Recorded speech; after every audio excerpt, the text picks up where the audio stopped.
Nothing's better than hitting on a rookie draft pick. But when you have it in the first round, you kind of expect to hit. Second round, you still feel good about your chances. But once we get to the third round, fourth round, you know that the odds of hitting are pretty low. In fact, hitting on a rookie draft pick in the third round or later, you're looking at it about an 8% chance of actually hitting on that pick. So with that, we have to look at every opportunity we can to try to give ourselves the best odds to hit there, because when you hit on a guy in the first round, you feel good, but it doesn't put your team that far forward. You hit on a guy in the third or the fourth round, all of a sudden your team accelerates to the front, because it's basically like getting an additional second round pick, an additional first round pick. Teams that hit on Puka Nacua or Kyron Williams recently, their teams accelerated their development process simply by hitting on those players. Have to speed this up. Guys in the past like Stephon Diggs, Arian Foster, those guys really put your team forward. So with that, I've identified 4 guys today that I think give you the best shot to maybe hit on a player that's in the later rounds, simply because of either their talent and their ability, their path to success, or just, man, people are just forgetting about this guy for no reason. So let's go ahead and get into this. The first one I want to take a look at, Pat Bryant. Pat Bryant, he's a wide receiver from Illinois, and he wasn't the biggest name coming out, but I did like some of the things that I saw in his tape. He had some really nice releases, and he could go up and do the contested catch stuff well. Actually reminded me a lot of a Cortland Sutton type player. He gets drafted by the Broncos, and now he's going to have the opportunity to learn from a guy like Cortland Sutton. But if you look at the rest of that room, there's really nobody else there. Marvin Mims is the only other one that even poses any sort of a target threat at all to a guy like Pat Bryant. And with Cortland Sutton's contract winding down, he could easily be the replacement for a guy like that. He was taken in the third round, and right now his ADP is the 44th player off the board. So we're talking the end of the fourth round is where this guy is going at this point.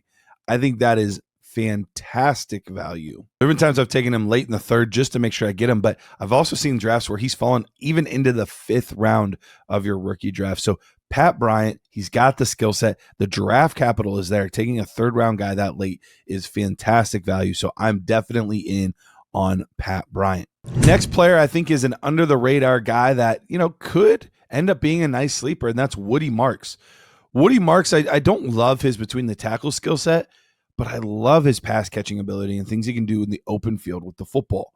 He's a player that went in the fourth round of the NFL draft, but the team used a third round pick in next year's draft to move back into the fourth to get a guy like Woody Marks. We know Joe Mixon is getting up there in years. He's not the youngest guy on the field anymore. So this is a real opportunity for Woody Marks to maybe kind of carve out a passing game role. And we've seen plenty of guys that are passing down backs that ended up being RB1s simply because of all of the receptions that they got. You look at a guy like Duke Johnson did it. We saw Austin Eckler, although he ended up being a lot more than just a passing game back. But even a Tariq Cohen did it a few years ago. So if you have that opportunity in a PPR leagues to get a back that catches a lot of footballs, they could end up moving up boards, and that's exactly what you get out of Woody Marks here. Fourth round pick by the Houston Texans. Next guy, Kyle Monangai. There might be leagues where, depending on how many rounds you draft, he goes undrafted. Right now, he's the 56th player off the board, and he's a 7th round pick, so people are going to be like, yeah, that makes perfect sense. But one of the things I mentioned is the path. We've seen in the Ben Johnson offense before where they like to have a pass catching back and a guy that they're going to use at the goal line to get a bunch of touchdowns. Kyle Monangai could easily fall into that David Montgomery, Jamal Williams type role. He is a grinder. He is a physical back. He is a guy that is going to scratch, claw for every additional yard, and he plays the game similar to how you would assume guys from Detroit would want them to play. Now, Ben Johnson's in Chicago now, but he has that Dan Campbell type of mentality to him. So he's a really, really nice fit, and there's really nobody else there. They've given an opportunity to Roschon Johnson for 2 years. He hasn't done anything. He wasn't drafted by this regime. So all of that being said, I think Ben Johnson's going to take a look at Kyle Monangai and say, hey, I'm going to give you an opportunity to be the between the tackles grinder to the DeAndre Swift, who's going to be more of the pass catching back. And if that's the case, all of a sudden he could skyrocket in value. Last but not least, this guy is almost guaranteed to be a free agent, but Dante Thornton, he got drafted in the 4th round. So another guy that had pretty solid draft capital, 4th round draft capital by the Las Vegas Raiders.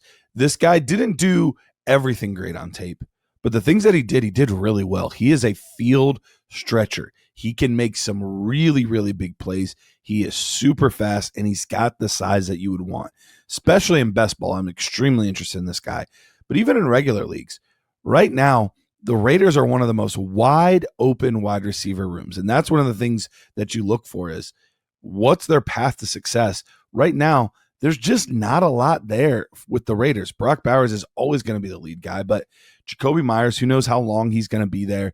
Will he stick with Pete Carroll? Who knows? And then they drafted Jack Besh just 1 round earlier. And while I think Jack Besh is definitely the superior player, for guys that were drafted at the same position, only 1 round apart, for him to be the 75th rookie off the board just seems like absolute stealing. So I'm going to make sure that I go out there and I get Dante Thornton on my teams as just a let's see flyer type of guy because the path is absolutely there.